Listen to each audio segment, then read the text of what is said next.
Good morning student. आज हम लोग एक बहुत ही इंपॉर्टेंट टॉपिक एनसीईआरटी का एनर्जी फ्लो देखेंगे। पिछले क्लास में हम लोगों ने फूड चेन देखा था। अब उससे आगे एनर्जी फ्लो क्या होता है, एनर्जी कैसे ये इकोसिस्टम में फ्लो करता है, इसके बारे में जानकारी प्राप्त करेंगे। हम लोग जानते हैं कि धरती पे जितने भी ऑर्गेनिज्म हैं, सारे ऑर्गेनिज्म वर्क करते हैं और सारे ऑर्गेनिज्म को वर्क करने के लिए क्या चाहिए? Energy. Okay, every organism require energy. धरती पे जितने भी ऑर्गेनिज्म है सभी को एनर्जी चाहिए। एनर्जी क्या है? कैपेसिटी टू डू वर्क, कार्य करने की क्षमता को ऊर्जा बोलते हैं, है ना। तो जितने भी अर्थ पे जितने भी ऑर्गेनिज्म हैं, बिना वर्क का तो कोई लिविंग ऑर्गेनिज्म है तो वर्क करेगा, और वर्क करेगा तो उसको एनर्जी चाहिए। और एनर्जी किसको बोलते हैं? Capacity to do work. हम लोग देखते हैं कि एनर्जी के लिए दो लॉ आया है, thermodynamic law. According to thermodynamic law, first law thermodynamics कहता है energy can't be created or destroyed but can be transformed one form to another form। Energy को ना ही हम लोग क्रिएट कर सकते हैं और ना ही डिस्ट्रॉय कर सकते हैं। सिर्फ ये क्या होता है, एक फॉर्म से दूसरे फॉर्म में ट्रांसफर करता है। जैसे सनलाइट से लाइट एनर्जी आया तो प्लांट उसको क्या किया? केमिकल एनर्जी के फॉर्म में ट्रांसफॉर्म किया, और केमिकल एनर्जी से फिर हम लोग फूड एनर्जी के फॉर्म में लेते हैं। तो ये क्या हुआ? उसका एक से दूसरे फॉर्म में रूपांतरण हुआ, चेंज किया, ना कि वो जो है हम लोग उसको क्रिएट किए और डिस्ट्रॉय कर पाए। सेकेंड लॉ कहता है कि ट्रांसफॉर्मेशन के टाइम में कुछ एनर्जी लॉस करता है। Energy transformation causes loss of energy. अगर एनर्जी एक फॉर्म से दूसरे फॉर्म में ट्रांसफर कर रहा है तो कुछ एनर्जी आपका लॉस करेगा। ठीक है, ये आपका थर्मोडायनेमिक्स बोलता है किसके लिए? एनर्जी के लिए। हम लोग देखते हैं कि इकोसिस्टम में या एनर्जी का जो फ्लो होता है इज ऑलवेज यूनिडायरेक्शनल। ये कभी आपका जो है वो मल्टी डायरेक्शनल नहीं होगा। अगर एनर्जी जा रहा है तो एक ही डायरेक्शन में जाएगा, ये हमेशा एक डायरेक्शन में फ्लो करता है। और हम लोग जानते हैं कि इकोसिस्टम में जितने भी ऑर्गेनिज्म है सब डिपेंड होता है ऑन फूड और ऑन प्रोड्यूसर। सब डिपेंड होता है किस पे? फूड पे। और फूड कहाँ से मिलता है? प्रोड्यूसर से फूड मिलता है। तो अब प्रोड्यूसर और प्रोड्यूसर के फॉर्म में हमारे इकोसिस्टम में क्या है? ग्रीन प्लांट, है ना। इकोसिस्टम में प्रोड्यूसर जो है वो कौन है? Green plant. तो इस ग्रीन प्लांट से एनर्जी कैसे फ्लो करता है बाकी ट्रॉफिक लेवल पे, इस चीज के बारे में हम लोग जानेंगे। इस प्रोड्यूसर से कैसे एनर्जी को एक से दूसरा ग्रुप का या दूसरे ट्रॉपिक लेवल तक कैसे पहुंचता है, इस चीज को जानेंगे। तो हम लोग जानते हैं प्रोड्यूसर डिपेंड होता है किस पे? सोलर एनर्जी, है ना। तो हम लोग देखते हैं इंसिडेंट सोलर रेडिएशन जो आ रहा है वो आपका, उसको हम लोग माने 100% आ रहा है। इस 100% सोलर रेडिएशन में 50% सोलर रेडिएशन आपका फोटोसिंथेटिकली एक्टिव रेडिएशन होता है, और 50% जो आपका एब्जॉर्ब हो जाता है by dust particle water vapour के द्वारा। ठीक है, एटमॉस्फेयर में 50%, हम लोग लिख सकते हैं कि एटमॉस्फेयर में 50% सनलाइट एब्जॉर्ब हो जाता है, और 50% जो आपका अर्थ तक आता है, अर्थ में आता है, जो कि फोटोसिंथेटिकली एक्टिव रेडिएशन होता है। कितना होता है? 400 to 700 nm। ठीक है, तो इस 50% में only 2 to 10% photosynthetically active radiation capture by the producer, उसमें से आपका प्लांट जो है वो कितना कैप्चर करता है, वो आपका ओनली 2 to 10%, मात्र जो है 2 से 10% कैप्चर करता है। इस 2 से 10% में मात्र जो है वो 1 to 5% जीपीपी, याद होगा आप लोगों को, ग्रॉस प्राइमरी प्रोडक्टिविटी, यानी कि इतना 1 से 5% जो है वो सोलर रेडिएशन यूज करता है, किसके लिए, एनर्जी को बनाने के लिए, है ना। ग्रॉस प्राइमरी प्रोडक्टिविटी उसमें कितना आ गया आपका 1 to 5% ही यूज किया। और इस 1 to 5% को यूज करने में उसके, ये तो इसका ग्रॉस प्राइमरी प्रोडक्टिविटी हो गया, और इसके बॉडी में नेट प्राइमरी प्रोडक्टिविटी जो इसका बचता है वो कितना बचता है, 0 से 0.8 to 4%, ठीक है, 0.8 to 4%। तो ये इतना किया, बाकी कहाँ गया, हम जब पिछले क्लास में आपको बताए थे, पढ़ाए थे, तो वहां भी बताया था आप लोगों को कि ग्रॉस प्राइमरी प्रोडक्टिविटी और नेट प्राइमरी प्रोडक्टिविटी के बीच आता है रिस्पायरेशन। अगर हमको नेट प्राइमरी प्रोडक्टिविटी निकालना होता है तो हम लोग क्या करते हैं, gross primary productivity minus rate of respiration. कुछ एनर्जी रिस्पायरेशन में लॉस करता है, तो वही हम लोग देखे कि लॉस इन रिस्पायरेशन कितना, 0.2 to 1% जो है वो रिस्पायरेशन में बच गया। तो कितना ये एनर्जी आपका नेट बचा। तो हम लोग देखें कि 50% में कितना एनर्जी जो है वो प्लांट एब्जॉर्ब किया, ठीक है। अब ये जो है इस तरह से प्लांट के पास काफी कम अमाउंट में एनर्जी जो है वो पहुंचता है। सनलाइट जो है, सनलाइट का काफी कम अमाउंट प्लांट कैप्चर करता है और उससे काफी कम अमाउंट एनर्जी को प्रोड्यूस करता है, लेकिन वो एनर्जी इतना है कि पूरा अर्थ जो है इससे एनर्जी को प्राप्त कर रहा है। अब हम लोग देखेंगे इसी में एक लॉ आता है, ये तो हम लोग देखें कि सनलाइट से प्रोड्यूसर कैसे एनर्जी को प्राप्त करता है और प्रोड्यूसर से ये कैसे एनर्जी ट्रांसफर करता है एक से दूसरे ट्रॉफिक लेवल में, इस चीज को हम लोग जानेंगे। तो इसके लिए एक लॉ आया है 10% लॉ ऑफ एनर्जी ट्रांसफर, ठीक है।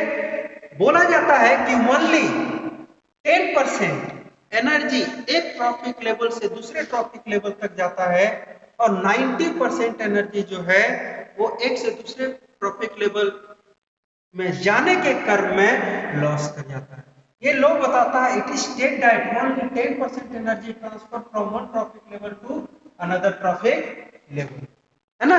जैसे हम लोग देखेंगे, हम लोग देखें थे प्रोड्यूसर बायोमास, अगर आपका 1000 किलो कैलोरी एनर्जी को बनाया है तो ये हर्बीवोर्स के पास जो है कितना जाएगा, ओनली 10%, 1000 का 10% 100 किलो कैलोरी। कार्निवोर्स के पास कितना जाएगा, 10% किलो कैलोरी, और टॉप कार्निवोर्स के पास कितना जाएगा, 1 किलो कैलोरी। आने की जिस तरह हम लोग नीचे जाएंगे, जितना नीचे उतना जो है वो क्या होगा, एनर्जी कम पहुंचता है। ओनली 10% एनर्जी एक ट्रॉफिक लेवल से दूसरे ट्रॉफिक लेवल तक पहुंच रहा है और 90% एनर्जी क्या कर जा रहा है, लॉस कर जा रहा है। तो ये 90% एनर्जी जा कहां रहा है, इस चीज को बताने के लिए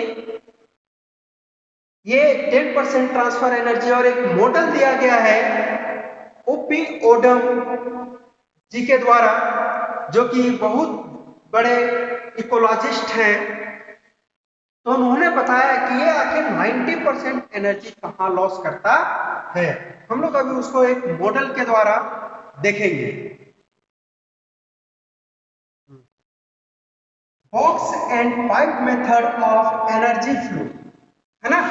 इसको एपी ओडम ने दिया था। उन्होंने क्या किया, 3 बॉक्सेस बनाए और उसमें जो है उन्होंने दिखाया कि कैसे जो है वो एनर्जी ट्रांसफर करता एक ट्रॉफिक लेवल से दूसरे ट्रॉफिक लेवल तक। तो उन्होंने जो है वो बॉक्स एंड पाइप मेथड से जो है इस चीज को डिस्क्राइब किए। इसको हम लोग देखते हैं।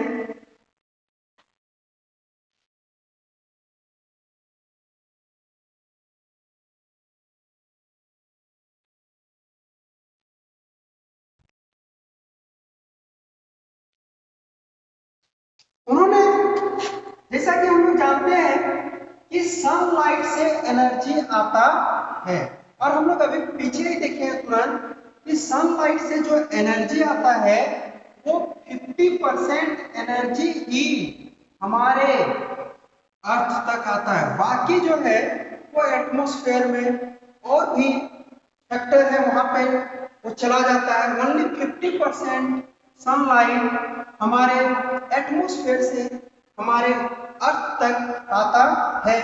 तो हम लोग देखते हैं कि 50% लॉस कर जाता है।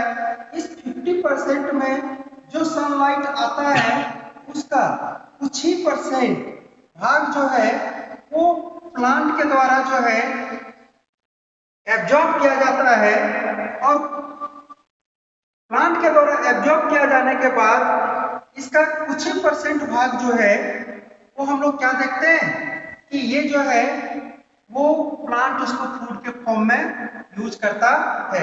ये आपका पाइप हो गया, ये आया 50% लॉस कर गया आपका है ना एटमॉस्फेयर पे। उसके बाद हम लोग कुछ देखे कि कुछ ही एनर्जी कुछ जो है और लॉस कर गया, रेगुलेशन में चला गया, ये रेगुलेशन में अर्थ के रेगुलेशन में, और बाकी जो एनर्जी बचा उसका कुछ परसेंट भाग जो है वो आपका यूज किया प्लांट, और इस प्लांट में यूज करने में वो भी जो है कुछ एनर्जी यहाँ पे रेट ऑफ रिस्पायरेशन में लॉस किया, तो इसके पास काफी कम एनर्जी बचा। वो एनर्जी जो है वो आपका प्लांट अपने पास रखा। ये जब एक से दूसरे ट्रॉपिक लेवल तक जाता है तो याद कीजिए सेकंड लॉ थर्मोडायनेमिक्स, जिसमें उन्होंने बताया था कि एक से दूसरे जब एनर्जी का ट्रांसफॉर्मेशन होता है तो कुछ एनर्जी लॉस करता है। तो हम लोग देखते हैं कि कुछ एनर्जी जो है ऊपर चला जा रहा है, लॉस कर जा रहा है, और कुछ एनर्जी जो है तो हम लोग जानते हैं कि नॉट इन यूज होता है। हम लोग जानते हैं कुछ एनर्जी जो है नॉट यूज्ड एंड कुछ जो है आपका लॉस कर जाता है, किसमें ट्रांसफॉर्मेशन है ना, एनर्जी एक से दूसरे लेवल तक जाता है तो ये ट्रांसफॉर्मेशन में कुछ एनर्जी जो है वो लॉस कर जाता है।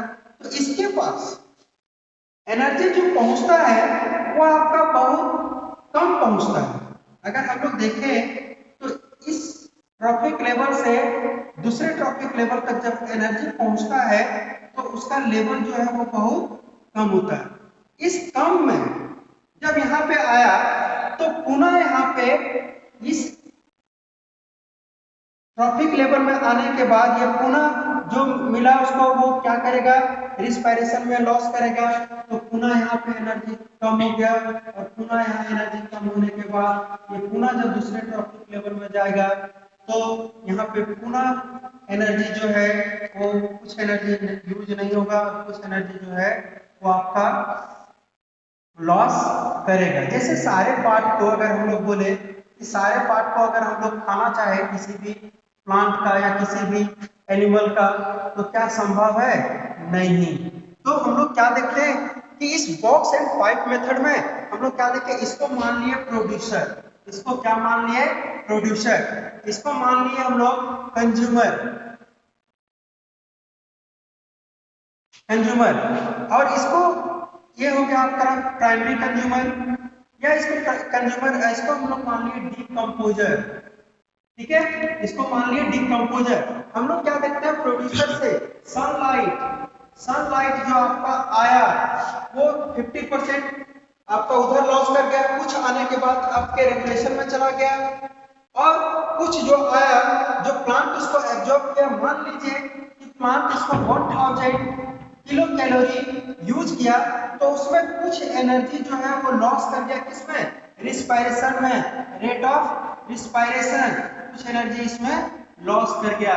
और हम लोग क्या देखें यहाँ पे लॉस किया। अब ये मान लीजिए कि 1000 कैलोरी जो है वो इसके पास बचा, ये जब यहाँ पे गया तो हम लोग क्या देखें कि कुछ एनर्जी जो है यहाँ पे लॉस किया था, कुछ एनर्जी जो है यूज नहीं हुआ, लॉस कर गया, कुछ एनर्जी जो है वो आपका एक फॉर्म से दूसरे फॉर्म में ट्रांसफर करने के क्रम में लॉस कर गया, तो इसके पास कितना आया 100 किलो कैलोरी।